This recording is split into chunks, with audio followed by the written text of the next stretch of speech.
Toplanan paralar var ya senin için.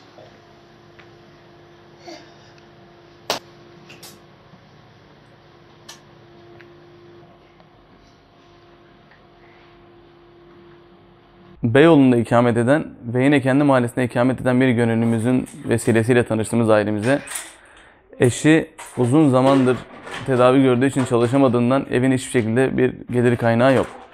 Dolayısıyla biz de ailemizin haberini alır almaz hemen ziyaret ettik ve mağduriyetini ciddi anlamda gördük. Bununla beraber hemen sosyal medya hesaplarımızdan ve çevremizdeki hayır sahiplerine ulaşarak ailemize hemen ne yapabileceğimizi konuştuk. Ve ilk gece yaptığımız çağrılara cevap veren bir arkadaşımız aynı gün çamaşır makinesi getirdi.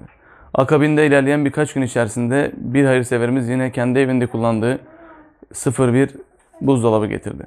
Sonrasında koltuk takımları, işte süpürge, elektrik süpürgesi, ocak, mutfak gereçleri ve en sonunda yüklü miktarda bir market alışverişiyle ailemizin ilk etaptaki ihtiyaçlarını karşıladık.